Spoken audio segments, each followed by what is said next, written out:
Hi everyone, Christina here from the group with Wellness from Within.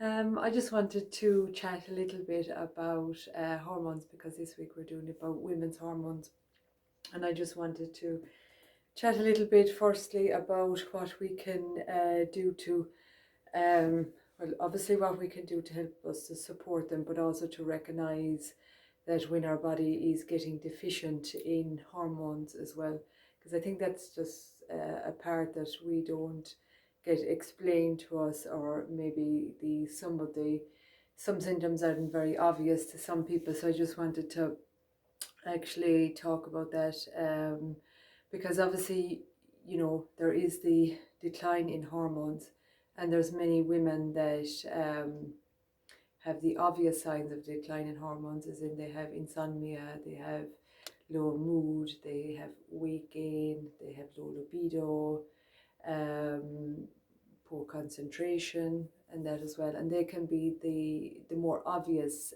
signs. And uh, Deborah was so kind to share with us that in the group as well during the week on her testimonial about her decline in hormones and how she went to her doctor and they did a blood test, and obviously the hormones seemed normal from the look of the blood test, and so they weren't willing to give her any solution.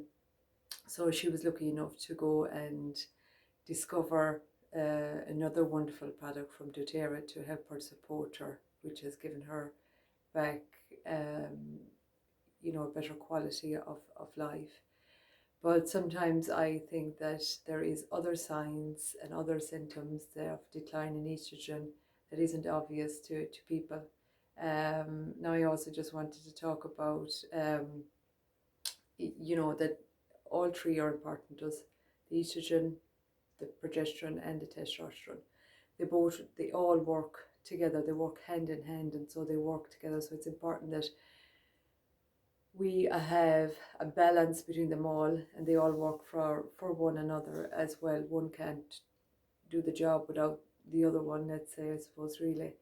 And obviously we need to, so that's firstly, and to recognize the signs of, in particularly low estrogen. We have estrogen receptors all over our body. We have them in our brain, we have them in our ears, we have them in our stomach, we have them everywhere. So obviously, as our estrogen dips, it can have a knock-on effect for everywhere in the body, whereas many people just associate more with, um, that the estrogen isn't, that our ovaries are declining. They often associate it more with more obvious signs. But I just want to point out some other signs of why um, low estrogen can be a sign of um, decline in bone support, in bones. Like you can be more prone to osteoporosis at this stage, more prone to heart problems, more prone to diabetes. You can have aches and pains and soreness, stiffness, joint pain, knee pain.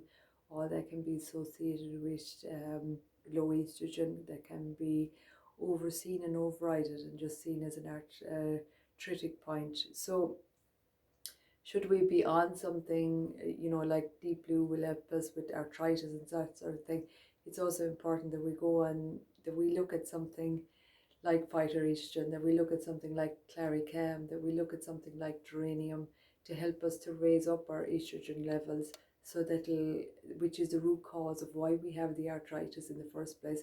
Obviously, we can get in there then with our Deep Blue or wintergreen and different things to help to deal with the pain. But our estrogen is an anti-inflammatory itself. It is a pain relief itself. So it's important that we keep the levels of the estrogen high, as well, and that they're slowly declining, that we don't suddenly drop off in our hormones as well, that we can have a gradual process going from perimenopause into menopause. And just to explain about menopause is the 10 years prior to menopause. Perimenopause is 10 years prior to menopause. So the average age for women to go through menopause on an average would be about 50. I think it's actually 51.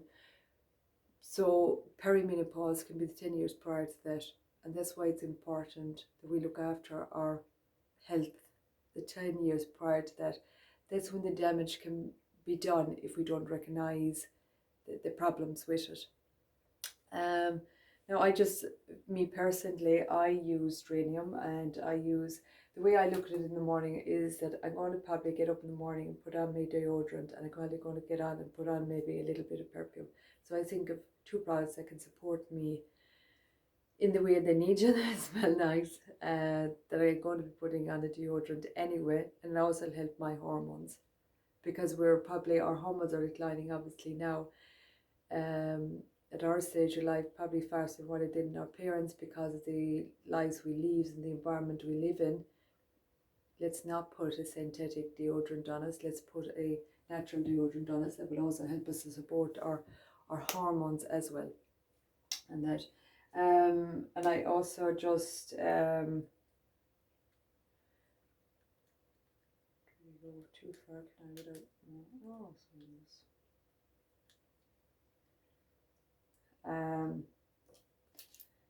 STIs, tinnitus, vertigo, the list goes on and on.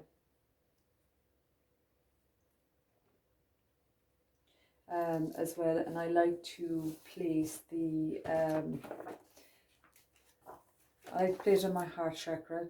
Don't know why, my heart chakra is blocked, and then on the uterus, or on the ovaries, and the ovaries is on the outside of our ankle, just below our ankle bone.